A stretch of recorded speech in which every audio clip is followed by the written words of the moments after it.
Hey, it's Conrad Thompson. Thanks for checking out the podcast here on YouTube. Be sure to hit the subscribe button and the notifications bell. You'll get a notice anytime we upload some new content. And when I'm not asking Bruce, hey, how big was Batista's? Well, you know. One of the things I like to do is help people save money. And if you're watching this video right now and you're in a 30-year loan, man, you're overpaying your single biggest bill and you may not even realize it. I want you to do a little experiment for me. Take your calculator out, multiply your monthly house payment by 360 payments. That's how many payments there are in a 30-year loan. That big scary number, that's your total of payments. You're looking at that number? You know you can do better. Keep more of your own money right now and go to savewithconrad.com. Or maybe you've got credit card debt. Man, it's not a matter of if I can save you money with that. Your average interest rate on a credit card is more than 20%. And by the way, all the interest you pay on those credit cards, it's not tax deductible. Whereas the mortgage interest, well, that is tax deductible. So if you owe this debt, it's up to you how to pay it back. Doesn't it make sense to get the cheapest rate possible and the greatest tax deduction possible? Find out how much money you can save right now for free at savewithconrad.com. You don't need perfect credit. Even scores in the 500s can be approved, and it's no cost out of pocket. But maybe best of all, we're licensed in more than 40 states. We can help more families than ever before. But how much can we save you? Find out right now for free with a quick quote from savewithconrad.com. Hey, it's Conrad Thompson, and you're listening to Arn. And of course, we couldn't do it without the Hall of Famer, the founder of the Four Horsemen, Double A, the enforcer, Arn Anderson. Arn, how are you, man? Doing great. Just want to encourage everybody, if you haven't gotten your questions through yet, there's a ton of them to sort through. We're going to try our very best to get to everybody, so hang in there. Don't give up. That's exactly right. Listen, we're doing these every other week. We want this to be your show. Last week was Bragging Rights 2010. Coming up next week, we've got Hell in a Cell 2015. Can't believe November's almost here, but let's finish this month strong with another hashtag Ask Arn Anything. Keep sending us your question. Be sure to find us on Twitter. It's at the Arn Show. And of course you can use the hashtag Ask Arn Anything. We got so many. We're going to do our very best to get to all we can. Let's get to a good one right off the start though. Brett writes, it's been said that wrestling is 50% hard work, 50% being in the right place at the right time. Was there someone who you feel could have been huge, but was just never in the right place? Timing is everything. And it's understanding that the time is right now, and possibly something that you didn't particularly think would work for you or particularly like. I've seen guys that didn't accept the inevitable because the office or a friend or a coworker had an idea for you, and you really were fighting it and didn't go with it, and you have a missed opportunity. A lot of it, there's a lot of opportunities in this industry if you just keep your eyes and ears open and your mouth shut. And when someone has the presence of mind to come up and suggest something to you, listen to it. Santino Marella was a Russian prior to being Santino Marella, and had a pretty fair amateur background as far as, and I don't remember exactly what it was, whether it was judo or wrestling, or maybe it was some of all of it, but we didn't know. He was a pretty bad apple, but he was destined to go nowhere until he came up with this character. And the first time I saw it, I almost hit the ring and beat him up myself because I hated it so bad. But I stepped back. I talked to a couple of guys that night that I trusted their opinion. They said, give this thing a chance. This guy's really got a grip on this character. And after about the second night of watching this, I was absolutely rolling, because you had to just accept the fact that this guy has found his niche, and it's 360 degrees from where it was, prior to this. And he just was so entertaining and was so much fun. I mean, that's another guy that I think they might have missed the boat on. He should have got a little bit bigger push, but it was just hilarious. And it was just accepting something that that I wouldn't have came up with. I couldn't have pictured that guy in 1,000 years, but he did, and he made it work, and he was very successful with it. Shane Hill wants to know any thoughts or stories about the career or real person, Shane Douglas. Shane had a good career. Um, he's still around. He does some things. Thank God he had an education and a teaching degree to fall back on. Like I said many times, none of us know what tomorrow is. And, there was a long drought to where there weren't any jobs in this industry. It's since opened back up, and, we're all praying that once we're able to go to live events, it'll open up even more. But, Shane was a good performer. He looked good. His thought process, he was always, pretty clear headed every time I had a conversation with him, and he knew where he wanted to go in the business, but he had a lot of success with ECW. And I've always found, Shane to be a pretty intelligent guy, and I've always gotten along with him and respect what he's done in the business. Yeah. Well-spoken, articulate. I find him to be introspective and entertaining as well. Brett wants to know if you could ask any other wrestling legend anything, who would it be and what would you ask?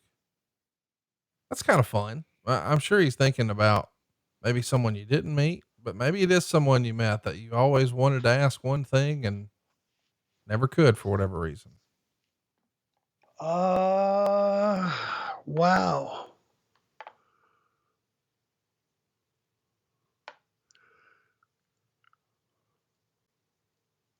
It's a deep cut right there, isn't it? That's pretty stout. I haven't ever even thought in those terms.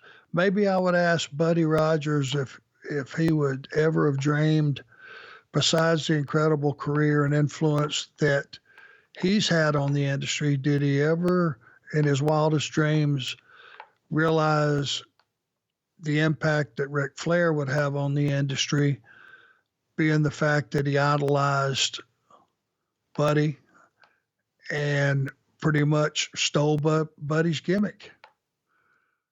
And did he have any idea that it would last the test of time that it has? Let's talk about Patrick Williamson. He wants to know who inspired you growing up. I don't think he meant as a wrestler, but he also asked if you had a mentor. But was there someone on TV or print or pop culture or sports? Do you have a favorite athlete as a kid? Did you have an inspiration as a kid? And did you have a mentor? Yeah, my grandfather.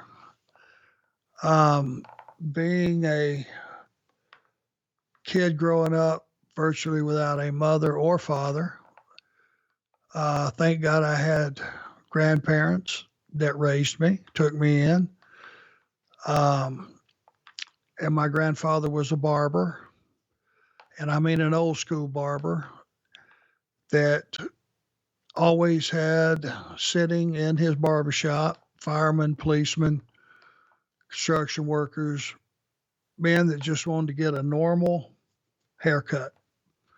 Flat top was the big deal of the day, if I remember when I was a kid. Remember those, Conrad? Yep.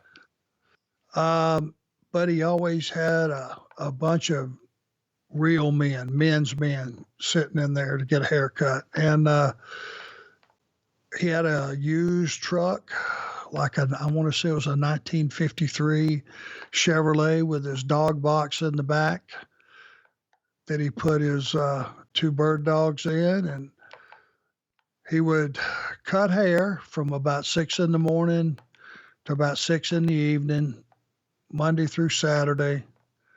And he took Sunday off. And he would take a half a day off on Wednesday. Sometimes that he would take my grandmother to the grocery store and they would buy the week's groceries. And then he would go hunting or he would go fishing. And he had his fishing poles and he had his shotguns. And we had a very small house that we grew up in, wood floors, floor furnace, no air conditioning.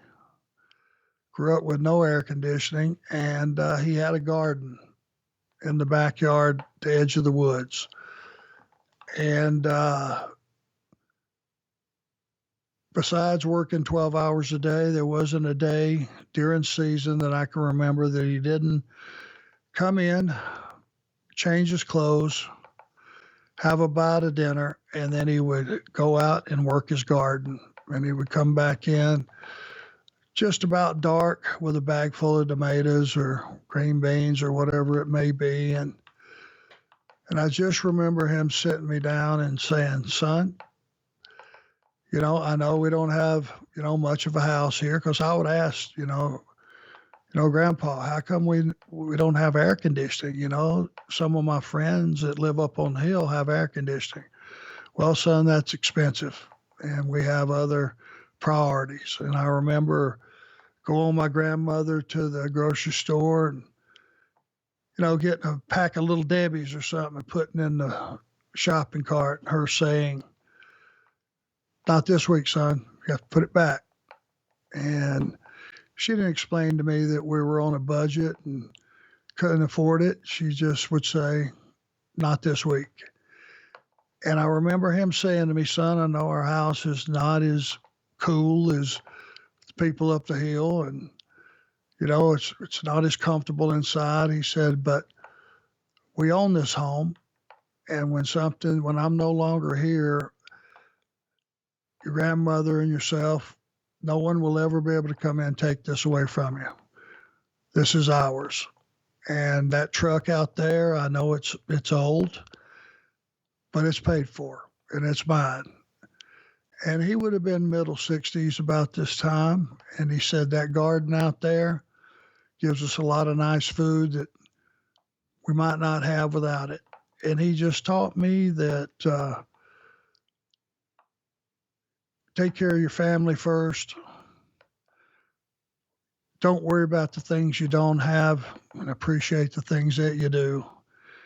And I always admired and respected him, and the fact that he wasn't even my father, and he was raising me, and the things that I needed, a ride home from a baseball game, I would ride my bicycle over to the baseball field for Little League and Pony League, and after he would get off work, obviously, he would come and try to catch the last couple innings of the game, and would throw my bike in the back of his truck, and because it was way dark by then, and he would drive me back home. And no matter what time we got in, 10, 11 o'clock at night, he was still up at 4:30, taking a shower, getting ready to go to work at 6.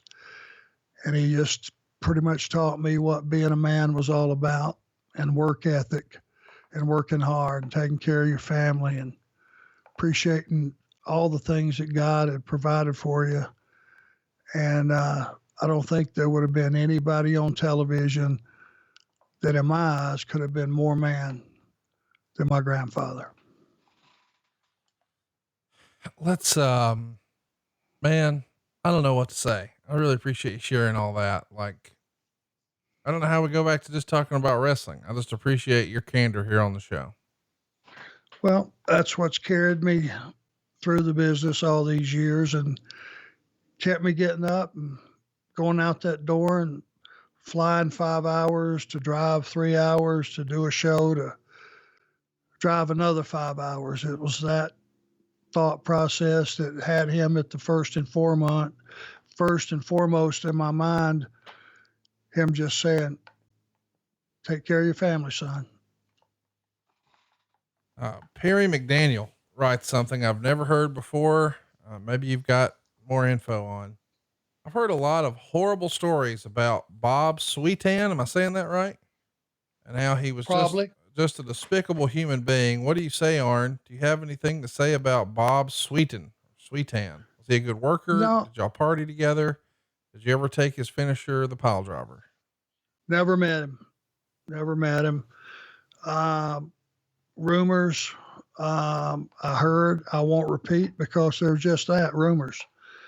And, I don't stick a tag on somebody unless I have pretty good working knowledge about that person. Don't know him, never met him. He was actually before my time. He was like a few years before me. Lots and lots and lots of bad stuff out there on a quick Google search. So I understand why you're wanting to take a pass.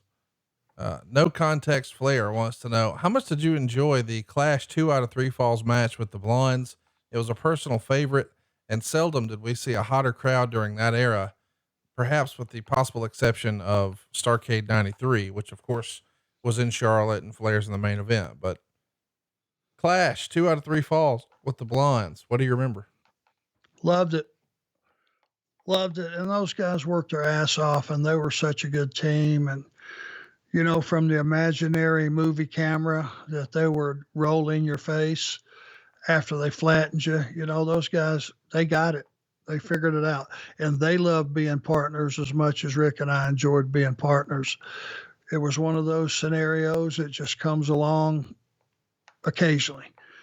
Both teams on the same page, and we're both had the same mindset. You know, we were going to get them over, they were going to get us over. And ultimately the audience was going to have something they could sink their teeth into and enjoy. And we had enough time to get it done. It was really one of my favorite tag matches of my career. Let's also recommend the 2 out of 3 falls you did with the Rockers in the WWF. You thought that was one of your favorites as well. What was it about 2 out of 3 falls that really worked for you? Well, because you could have the drama of either team was put behind the 8 ball after they lost that first fall. If you lost the second one, this thing was going to be over. And getting beat 2 straight in a 2 out of 3 falls was a pretty dominant scenario. But then if it went to 1-1, you had to have that tiebreaker. The drama went up to a different level. And, you know, the Rockers was a totally different match because they had a different skill set, you know, than the Blondes. Totally different. And the match was totally different. And, you know, I just enjoyed the fact that in those days, the audience understood, okay, first fall goes to Team X. All right. That other team was immediately in a pressure position to have to catch that second fall. So the built-in drama was just there and everyone understood it. And then you would have that next fall. And if it went 1-1, you could feel it go up to a different level in the arena. And because everybody understood what was at stake, it was just a cool setting. Talk to me a little bit about baby faces and Jim Crockett. Greg says, Arn, can you pick one baby face from Jim Crockett who you would have liked to have had as a tag team partner? I assume that means you're going to convince a good guy to come over to the dark side, because everybody knows you don't wear white hats. Chat me up though. Is there one baby face that you think could have made a hell of a partner for you? I bet you Ronnie Garvin could have been a pretty vicious heel, don't you think? Oh yeah, for sure. Because he was a vicious babyface. I mean, he pretty much beat the piss out of all the heels and stretched us. And he just had that nasty, I mean, you could feel like you had him completely under your control. And he would just jump up and do a jumping headbutt out of nowhere, cross your eyes, and he's right back in the fight. He just had that style that would have lended itself to being a really nasty heel. And I would love to have learned from him, you know, in some long tag matches and watched him, you know, in his mind go out and work as a heel. I think he would have been a great partner. Let's do, and this is something that we haven't really addressed before, but I don't know that me and you've ever talked about it even off air. David Williams brings a great point that I do need to bring up to you. He says, sir, I never saw much of your work as the NWA was hard to find in the UK. Can you suggest 3 of your 3 personal favorite matches that I should hunt down on the WWE network? We get that a lot, that And I get this question a lot too. Why do you guys cover so much modern WWE? Well, we're in the business of downloads. And whenever we do an old Jim Crockett topic, while me and you and Arn love it, it doesn't get near the downloads as when we talk about modern WWE. So we're here to sell ads, and we're here to, create content for as many people as possible. And that means we're going to go where the hits are. And right now the hits are more modern WWE. So we do get some of this Jim Crockett stuff through this every other week hashtag Ask Arn Anything. And of course we watch a lot of the old WCW and Crockett stuff on adfreeshows.com. But one of the other reasons is whenever I would go over to the UK with Bruce or JR or whoever, inevitably people would say, well, I didn't get to watch much WCW, or I never saw much NWA, because it just wasn't as readily available there as it was here on the Superstation. So if you had to recommend 3 Arn Anderson matches to David Williams, what would you recommend he check out? Okay, how about Larry Zbyszko and myself wrestling Dustin Rhodes and his mystery partner with the dragon head, which would be Ricky Steamboat, as it was revealed. I think Larry was at his very best, and I think that crowd in Savannah was really shocked and entertained by the fact that Steamboat was underneath there, which no one in the building knew about. I enjoyed probably wrestling when I first came back from the WWF to WCW. I enjoyed wrestling Muta for the television title, even though I was miscast as the babyface. It was just, he was hot at the time, and he had Buzz Sawyer and the Dragon Master with him ringside. A lot of drama, a lot of odds to overcome, and maybe Tully and I against the Rockers. That's a hard list to beat right there. Let's do another one here. Lots of folks came around to the same question I had about the whole Bing cheeseburger, but I guess they haven't heard that episode yet. Here's a fun one. Primetime wants to know, who are the people putting together matches at AEW? Have you ever helped as one of the quote unquote coaches or agents? I think there is a misconception out there about that, and I want you to sort of clear that up. No, sir, I have not. It's Billy Gunn. It's all I know him of is DJ. Dustin Rhodes is heavily involved in the structuring of matches and the booking of matches. Jerry Lynn is another one of the coaches. I think probably Chris Daniels does a lot of that because he's such a veteran. He's been around a long, long time. Those are the guys, and I hope I'm not leaving anybody out, but I think besides, oh my God, Billy Gunn, of course, Billy Gunn, right at the top of the list. Those are the guys that do a lot of the hands-on nuts and bolts organization and coaching guys up. And I know Dustin is a big proponent of the women's division, and he really helps out quite a bit. And Billy Gunn, of course, a lot of guys are going to come ask him his opinion because he's been there, done that, been a huge part of the business. And Jerry Lynn is just a very knowledgeable guy that's just a quality human being. I mean, he really is. QT Marshall has a lot to do with like the office organizational stuff. And I think it all plays into being guys with experience, and they're helping the AEW machine go down and function on a, just an even kilter. All I am, make no mistake, folks, is Cody Rhodes' coach.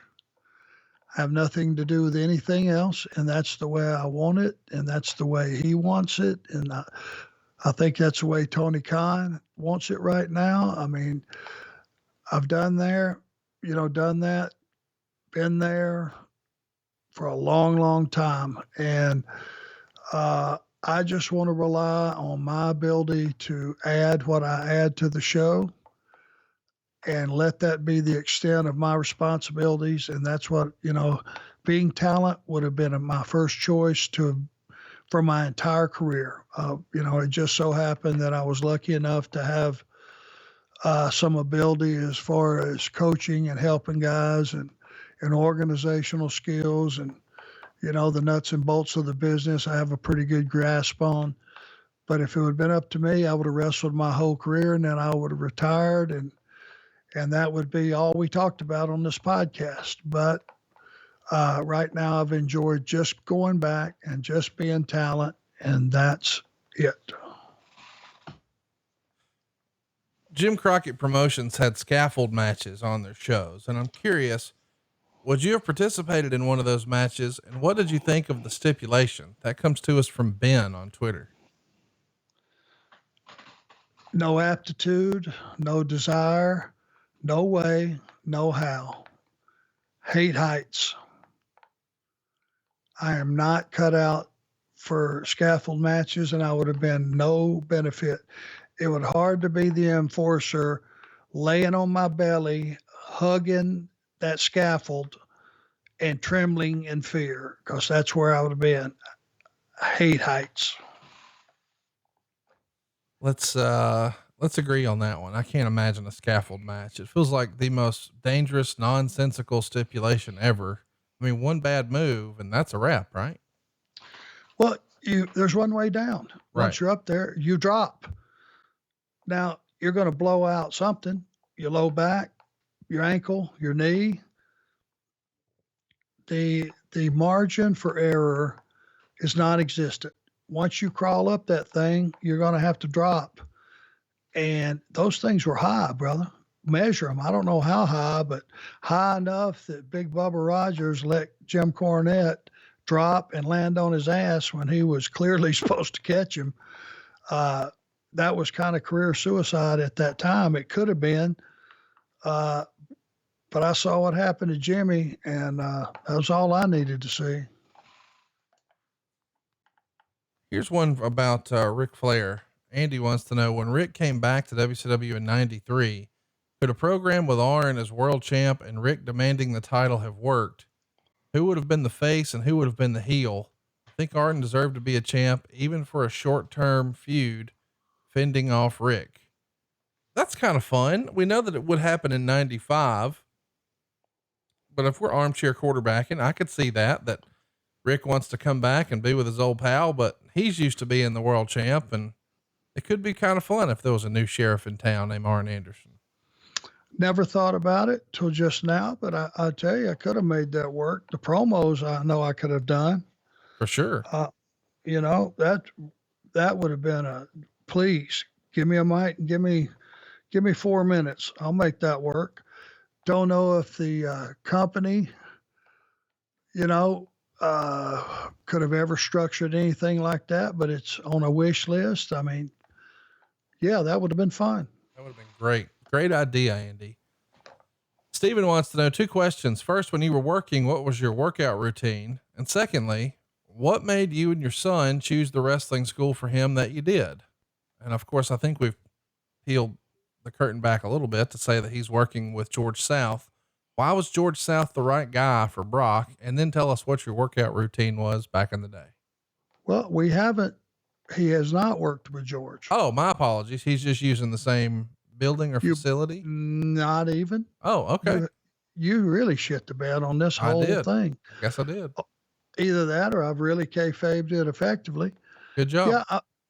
At this particular time, we're not going to talk about the wins and the wears of where it's going on, but I do have access to a ring and an excellent trainer who is very good with him, has been very patient because, like a lot of us, Brock walked in the door and he was in kill mode. He didn't understand. And I've seen the look on the trainer and a couple of his students that he's been able to work out with. And the look on their face was, oh God, we got another cement mixer in here. So they've been very patient. And at this time, not really ready to divulge it as he gets a little closer. And I see that's going to work out for him, and he's still gun ho about it. We'll talk more about it. But George, even though I think would be an excellent trainer, has not been involved so far. Well, look at me. Tell me about your workout routine back in the day when you were in the ring. I'm sure you had a regimen that you stuck to. Yeah, I mean, the key has always been, I've always been a proponent. I don't have the genetics or the will or the, what's the word I'm looking for? The dedication to being a body guy. I didn't have the tools. I didn't have the genetics to be a body guy, but I still wanted to lift weights and be strong enough to handle the guys and pick up the guys and, powerful enough that I could, hit and execute moves on the guys and stuff. And I just, you go to the gym every day and I train, as a power lifter. But right before I got in the business and developed some strength, certainly that was going to go nowhere as far as being competitive in a competition level type power lifter. But I got strong enough and that I could actually pick the guys up and be safe with them and do all the things I need to do as a wrestler. The key is get a routine that works for you.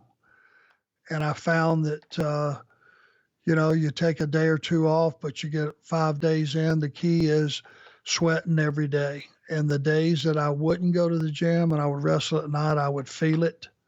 It was just one of those things that I didn't feel like I warmed up properly. That workout during the day was to get that sweat and then to get that sweat at night. And that deep sweat from wrestling, man, you really felt good. And boy, the cold beers tasted good afterwards. No doubt about that. Joshua says, I'm a fan that hasn't watched a lot of old school stuff and don't really know where to start. What's the best match you would recommend for the Rock and Roll Express, the Midnight Express, or the Freebirds? That's a fun one. We've often talked about your stuff, but do you have a favorite rock and roll match or a favorite midnight match? Well, those guys against each other were incredible. I mean, nothing's going to top that. I think the Freebirds and the Von Erichs is epic if you were from that area. Any match that the Rock and Roll Express are in, they're going to make it exciting. I would suggest when they beat the Russians for the tag titles. Yes. My God, can you imagine being in that arena, not knowing who Ricky and Robert were? Just who are these guys? They're too small. Look at those animals. Ivan, Nikita, Crusher Khrushchev. What a mismatch. There's beating the odds, but that's ridiculous. And they did. And everybody bought it and everybody believed in it. I would imagine the Freebirds, when they shot that angle with Ted DiBiase in Georgia, was one of the more credible, believable angles for its time. And I know that there were people, blowing up the switchboard to see how bad Ted DiBiase was hurt. If you go back and check that angle out, that was Georgia Championship Wrestling. Not sure of the year, but it was a major angle, and those guys got a ton of heat off of it. My favorite midnight match, not that anybody asked me, but I think it's underrated and I'm going to beat the drum forever. It's Great American Bash 1990 against the Wild Eyed Southern Boys, Tracy Smothers and Steve Armstrong. My goodness, what a match. Well, yeah, those guys were quality workers. All the Armstrongs were good workers. Tracy Smothers had a lot of fire, very talented, and being in the South, it just worked. We have a lot of, Mount Rushmore type conversations on these podcasts. Here's a different take on one from Bob Alvis. He writes, if you had to develop a Mount Rushmore of small towns for spot shows that you wrestled in, what 4 towns would make the cut? Do you have 4 favorite small towns? Probably. Heading the list, Charleston, West Virginia. Okay. Credible, always supportive. Always full, whatever that civic center would hold. was excellent. Let's see here. Florence, South Carolina, outdoors at the old stadium. Great atmosphere. Fantastic atmosphere.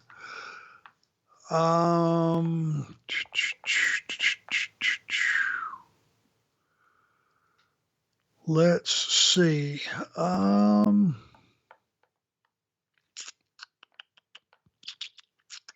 Help me out here, Conrad. What towns have you heard of in the past that weren't so big that always did really good? Okay, Greenville, South Carolina is not a huge place. There's two. Bischoff always put over, and you might disagree, he always put over Cedar Rapids. Is that where we had the No Way Out or whatever it was, the uncensored? Yeah, there was a Sold Out there, I think, too. Sold Out. Yeah. Yeah, that was one of those towns that, there wasn't a lot of entertainment. I think meat packing and things of that nature, a lot of beef stuff, I want to say, was from that area. A lot of blue collar folks really work hard for a living and loved their wrestling. That was a good town. I randomly, I know this is another Carolina one, but I've heard a lot of guys compliment, believe it or not, because there ain't nothing there to do. And maybe that's why it was fun. Shelby, North Carolina? Yeah, because it was a TV town. Right. And they were conditioned that was a big deal when the Crockett truck pulled in. And to this day, it hasn't changed much. You've been there, David lives there, right? Yeah, there ain't David nothing Flair? going on in Shelby. Well, there's one road in where all the industry is and all the commerce, and one road back out, and it's the same road. It is a nice shortcut to cut across to Asheville, go that way down 74 and go through Shelby. That's the way you go to Asheville. And speaking of Asheville, that was one of those little towns that back in those days, didn't have a lot going on, but they liked their wrestling on Sunday afternoon. That was another nice town. What about Florida though? Like Pensacola, Daytona Beach? Neither one of those are necessarily huge towns, but it seems like they had their fair share of wrestling. Dothan, Alabama. Yeah, there's a good one. We found out that they had, it was I knew it was a great place. I had just left there, for Continental and Southeastern Championship Wrestling, I believe it was called at the time. I knew Dothan was a great town. We went there every single Saturday for television at 12 o'clock in the afternoon. And then we would do a house show that night, and it drew pretty damn consistently. Think about that. Every single Saturday, 52 weeks a year. And I was there 14 months. Dothan, great. Birmingham, great wrestling town.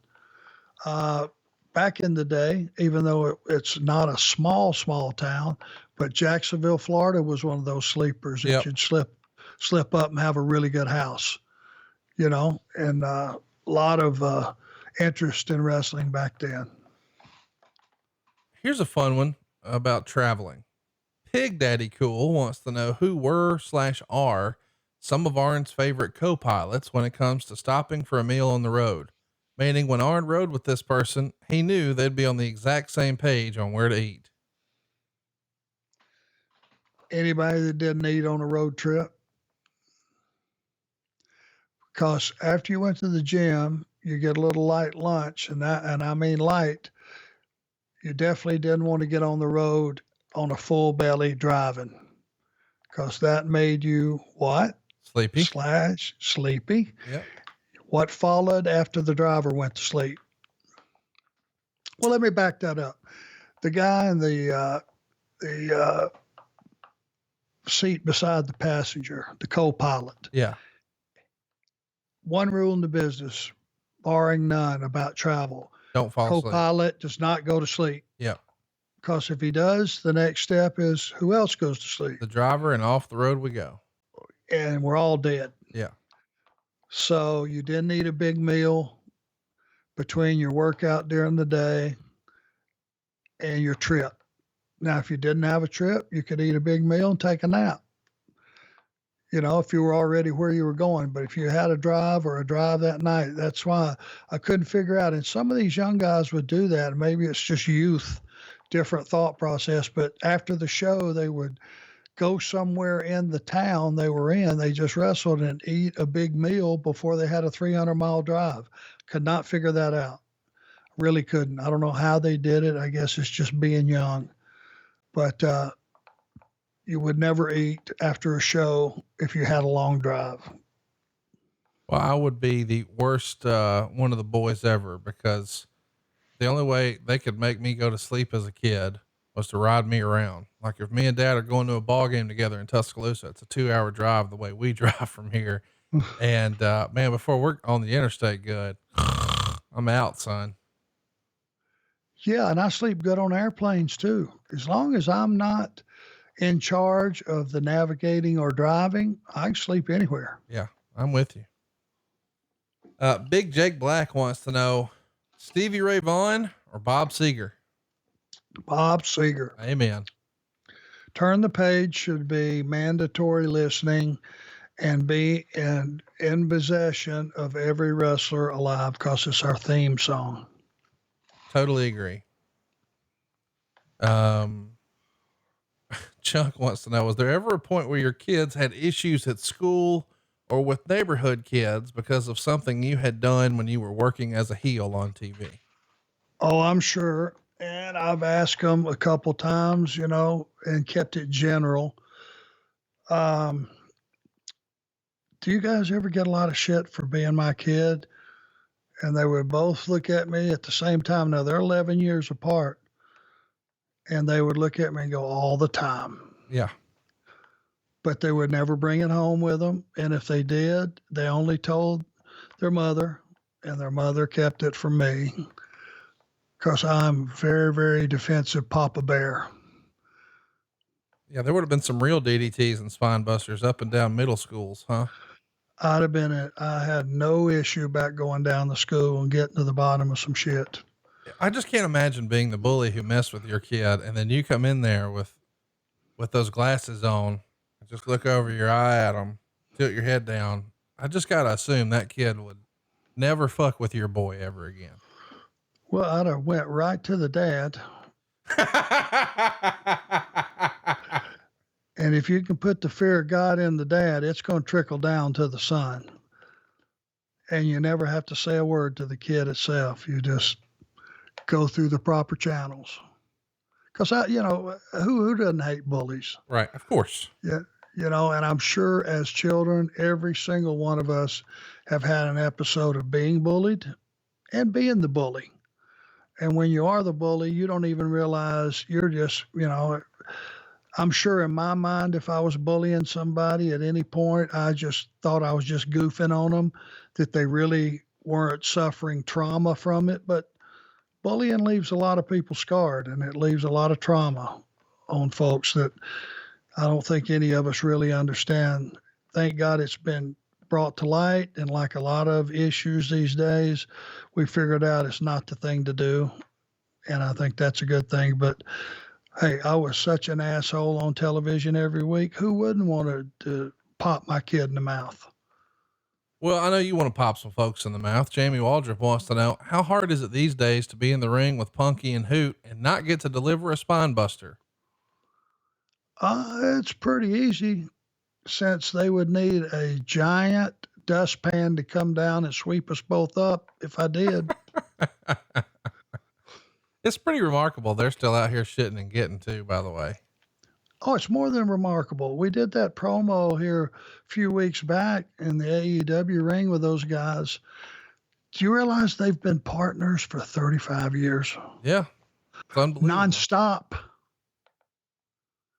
They're still out there getting it every weekend. That before the pandemic. Pandemic. Yeah. I mean, every weekend they were somewhere still wrestling as partners. That floors me. Well, this is a fun sort of what if for Mr. Furley. He says, if Arn was still active and he had to pick a match to participate in, which of these three would he choose? Money in the Bank, Hell in a Cell, or Elimination Chamber?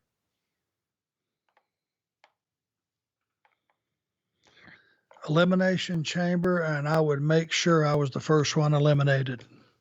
See, I thought you would have went Hell in a Cell because that's essentially a war games. You could just say, I ain't getting on top. No, because I would really make it a Hell in a Cell match, and I'd be bleeding to death, and I'd be fired as soon as I came back through the curtain. Oh, well, yeah, there's that, I guess.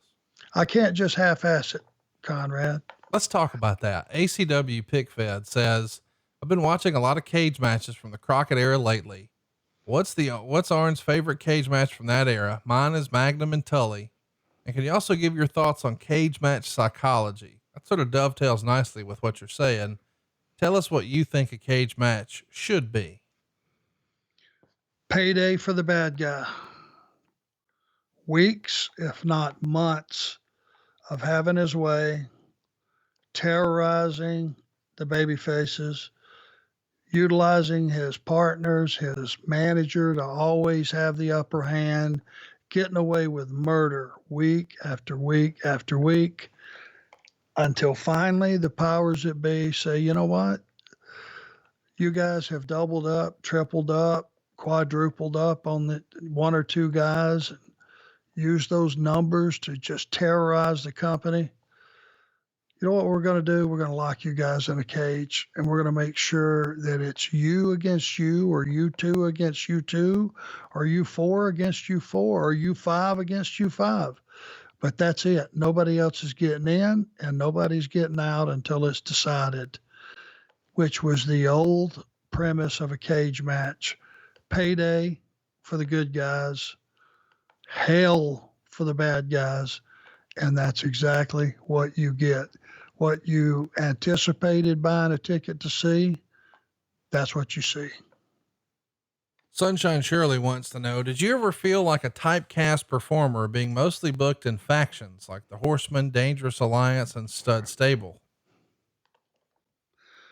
Yeah, I was honored to be a part of it because it was an all-star team of who was available. Right. And when you look at the names and who they were and who they are in the business, and what they'll be recognized in the next 20 years, it was a certain huge badge of courage and honor on my part to be part of those groups. John writes, I'd love to get Arn's thoughts on Fandango. When he first debuted on NXT as Johnny Curtis, he looked like a legit star, but on his first night on the main roster, they literally made him pour milk on him. It smells like someone didn't want him to get over. What does Arn think of Fandango? Well, imagine that. They didn't want him to get over, but they put him on their TV. To this day, he's a good friend of mine. He really is. He's a good guy. He's a great performer, good physique. When that guy's in shape, he looks incredible, and a good performer and a good person. And, I remember the dance partner with Fandango, just like it was yesterday. And he's not a dancer. He had to learn, on top of everything else he brought to the table, he had to learn how to dance enough to at least make it entertaining, which he did, which means he put the extra effort in. He had a dance partner, the first young lady that they arrived on, not the first one to try out. We had a bunch of tryouts every week at TV for local dancers to come in, and they finally found one that really gelled, and it was excellent. But her boyfriend got a smell of what was going on and looked around at all those, wolves at television, all the talent that was sniffing around his girlfriend, and he made her quit. Smart move on his part. Don't know if they're still together, but if they are, he made a really smart move and got her out of there. And they never did find anyone that clicked as well as she did after that. WrestleManiac wants to know, what is it like to produce a Brock Lesnar match during his time back with the company? Was there a specific mandate on how his matches were to be produced?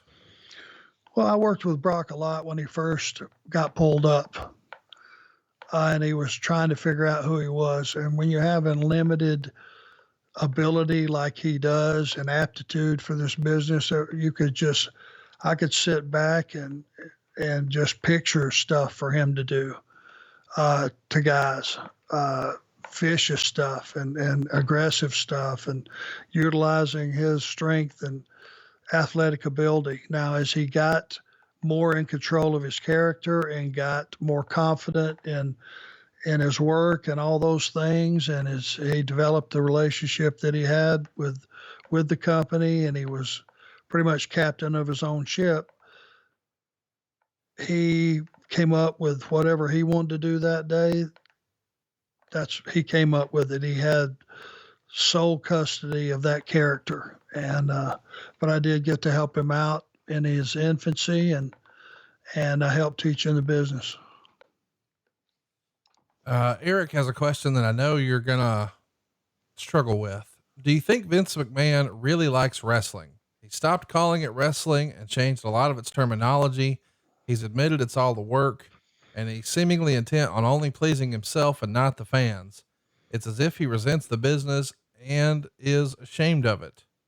And we had another response underneath that says, I agree 100%. I don't agree with Vince's apparent views. It's not wrestling, it's sports entertainment. He led that charge in the 80s with Hogan as the man, and then the WWF went worldwide. I loved it growing up, and I'm always going to be a Hulk Hogan fan, but I miss old school wrestling.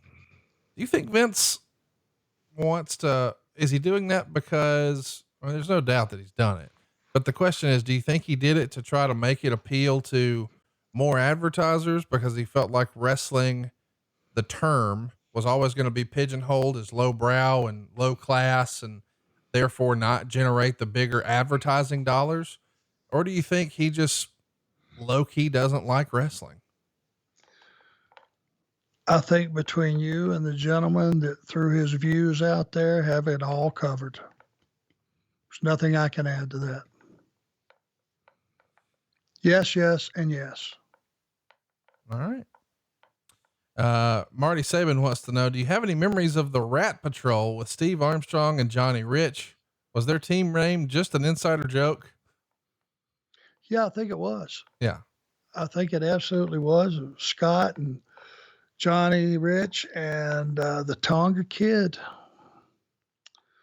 That's where he got his start. That was the Rat Patrol, those three guys, and the little girls loved them. And, they were young, they were exciting, they were a lot of fun. Jerry Stubbs and I were partners at the time and tag champs. We had a lot of great matches with those guys. Young kids. I think Tonga Kid was only 18 years old. It was right before he went to the WWF and was partners with Haku. They pulled him up, and that would have been in 84. By the way, we have one of the best shirts of all time available over at arnshirts.com, Rat Patrol. And, there's been a few of those sported over at my pool this summer. So check it out. I think you'll dig it. Rat Patrol. It's over at arnshirts.com. Marcus wants to know, what's your opinion when it comes to Scott Hall? I never really hear you talk about him, and I know you were around him quite a bit in WCW. Well, Scott's a guy that had, God gave him a lot of gifts. He was a big, rugged guy with a good look, aptitude for this business, knowledge that he acquired. He had a good grasp on the business, and he paid some dues early, and he learned how to navigate the business end to his benefit, and I respect that. The guy figured out a way, to get paid. And him and Kevin had a lot of power, Kevin Nash, with the NWO thing, simply because, it worked. And it caught on, and it was an idea never thought of before. Wow, let's turn Hulk Hogan heel, put him with those guys. And man, it just flamed up. But Scott has, been through some rough waters like we all have in the business, and he's able to get his head back above water and, get back healthy. And I'm glad to see that. He's been around a long time, and I think, had a pretty much a stellar career as far as you go back and check the history books. one of the first things that'll pop up will be the NWO, and he was a huge part of that. He was a guy that could go out and really, really perform. He could really tear it up with anybody you put him out there with. And so he is definitely a huge success story in this business. Francis Reyes wants to know, what would you get from Vince or someone like John Cena on your birthday? Are they big gift givers in the WWE? Nothing. Blake the Snake wants to know, any stories about one of the greatest of all time? Mongo? You gotta have a favorite Mongo Say story. that. You want to say that again? Any stories about one of the greatest of all time? Mongo? He's a great human being. I know that. He never had one day of formal training, and as far as being a wrestler, but what a football player and a human being he was and is. And I saw him lately. He's just one of those rare characters that just, he was as good as anybody at what he did. And that was NFL football, not wrestling, and part of a special, that 1985 Bears will go down as, again, look at the record books 50 years from now, greatest football team of all time. It could very well be those guys. And he was a huge part of that. And just a fun human being, an all man, period. Consider him a friend. He's one of those guys I don't talk to on the phone, but every time I see him, I hug his neck. He hugs my neck, and we were glad, or at least I was, for the time we got to spend together. We'll do a couple more and then we'll wrap this one up. Jim Bellamy wants to know, what's the strangest personal appearance story you can share? Have you ever had a weird booking, a weird personal appearance that sticks out? Weird? No, not really. I did have a guy come up to me one time at, I think it was Detroit, at a signing. It was all the Horsemen, and maybe one of the first times we got back together. Not the first, but one of them, where a guy came up to me and actually had a tattoo on his chest of me. Wow. Which was, in one, once I got home and thought about it, it was flattering, but it was a little bit scary for me. I didn't feel like I had that impact on people that they were going to go out and have a tattoo of my likeness on their chest, but it was a little bit unnerving there for a minute. Yeah, I can imagine that's a little weird. I actually, we have a listener of our show who I jokingly put on Twitter, if you get a Something to Wrestle tattoo, you get free tickets to our live shows forever. To my surprise, we had several people who did it, but one guy actually took my caricature and had a tattoo artist put it on his knee. And then I had the Akeem, the African Dream headdress on top. And, yeah, that's a little weird to see your face on a dude's knee.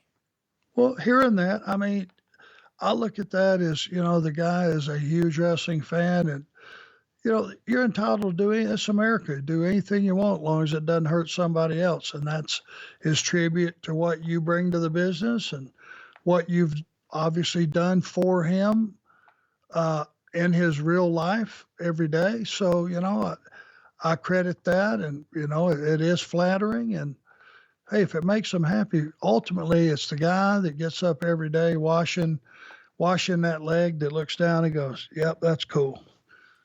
If he's happy with it, I'm happy with it. I'm super happy with it. Shout out to John, friend of the show. Bob wants to know, it looks like you've been verified on Twitter. Boy, this is going to tickle me. Do you actually tweet, Arn, or is it an admin person?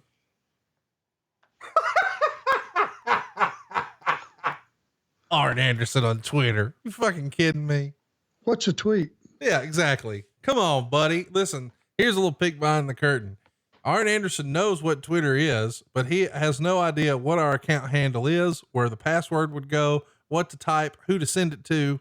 So yeah, a couple of Daves are helping us with that. We got a lot of Daves running around here, but no, come on. Even to record this show, we got to get a hot tag from Mrs. Lundy. He ain't tweeting. Are you kidding? Come on. Hold it before you have too much fun with this. Correct. Dave Silva is an MVP.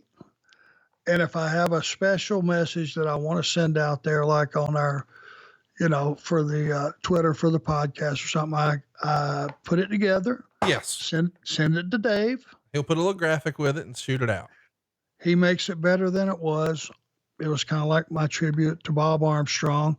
That was the process we went through, and that was a heartfelt deal, and that hurt a lot, losing him. So I want to make sure it was done right. I trust Dave Silva to do it, and he's 100% all the time. Yeah, and we should mention that whenever there is some sort of furtherment of AEW business or whatever, yes, that's all directly from your mouth or from your fingers, whatever, into Dave Silva's text message, and then Dave takes it from there. So your spirit lives on, but the actual app on your phone, let's just don't say we did. I don't sit around and tweet. No. Zach wants to know, why doesn't someone use Beautiful Bobby as an agent or a trainer? He needs to be used. For the love of God, he was an amazing storyteller, and his matches were so smooth. I think everybody agrees with that. Why don't you think Bobby is doing something? Is it because he just has trouble articulating exactly why he did what he did? Does he not want to? What's the rap on Bobby? Why don't you think he's doing more with one of the major promotions? Well, Bobby's not a great communicator. Bobby's a great friend and a wonderful human being, and I'd lay down in the road and die for Bobby Eaton. Not a great communicator. And just because you're a great worker doesn't mean you can communicate what you know how to do that comes from your gut and your heart to someone else. And being a great coach, being a great agent is the ability to see what someone does well or what they don't do well, and to plug in the good stuff, abstain from the bad stuff, and being able to lay it out to someone that's listening so that it's like watching a movie. When a guy's talking about laying a match or a finish out, you got to be able to shut your eyes and follow exactly the story that they're telling verbally. And I'm not sure that that's one of Bobby's long suits. All right, one last one, then we're going to get this one done. I've had so much fun with this one. I wanted to end on a high note. LD Sooner wants to ask, what did you say to the Yeti when he came to the back after butt fucking Hulk Hogan at Halloween Havoc 1995? Well, I'm not sure you're allowed to say this. I'm thinking that he may have forgiven me because it is definitely not PC in today's world. And I apologize. Keep in mind, this was said way back when. 25 years ago. Okay. When I first saw his big 7'2" ass wrapped up as the Yeti, he walked up to me backstage and said, Arn, what do you think? I said, my friend, always carry a lot of toilet paper with you. Then I watched the sexual assault that they put on Hogan. And when he came backstage, I walked up and said, I'd like to amend my earlier comments. Kill yourself. What's great is Tony Schiavone and Ron Reese, the guy behind the Eddie character, tell the story the exact same way, that he comes to you beforehand, asks for advice, and you say something like, oh man, just use your size, just be a giant. You're going to do great. And then he does that. That's not what I said. Well, they both put you over with great compliments before, but they both have the exact same word for word story when they came back through the curtain. And by the way, shout out to Ron. He is a big wine and alcohol and liquor distributor through the whole state of Georgia now, doing great. Could not be a more personable, nice guy. I got to meet him and hang out with him in Baltimore last year, and we still keep in touch. He helped Megan do some wines for some little thing she's doing here at the house. So great guy. And he thankfully did not take your advice, which was not PC, but certainly funny at the time. Yeah, and he always was a great guy. I didn't mean that. I just, as you know, I am trying to be a serious person where the business is concerned. That was a little bit out of bounds for me. Yeah. I mean, considering they killed the giant, they literally pushed him off a building and he came back to life and won the world title. Yeah. With seaweed. Seaweed draped on him, for God's sakes. That's enough. We can't do any more today. That's going to bring this one to a close today. I had so much fun. This might be one of our more fun ones. We'll be back next week with Hell in a Cell 2015. But in the meantime, you got to get over to ad-free shows. We're going to keep the silliness going. What if we just electrocuted Abdullah the Butcher? It happened. Chamber of Horrors 91 coming to you over at adfreeshows.com. He and Dave Silva are at the Arn Show. I am at Hey, it's Conrad. And we will see you next week right here on Arn. Hey, it's Conrad Thompson. Thanks for checking out the podcast here on YouTube. Be sure to hit the subscribe button and the notifications bell so you get a notice anytime we upload some new content. And go save yourself some money right now. If you're in a 30-year loan or you have credit card debt, it's not a matter of if I can save you money. It's a matter of how much. Find out right now for free at SaveWithConrad.com.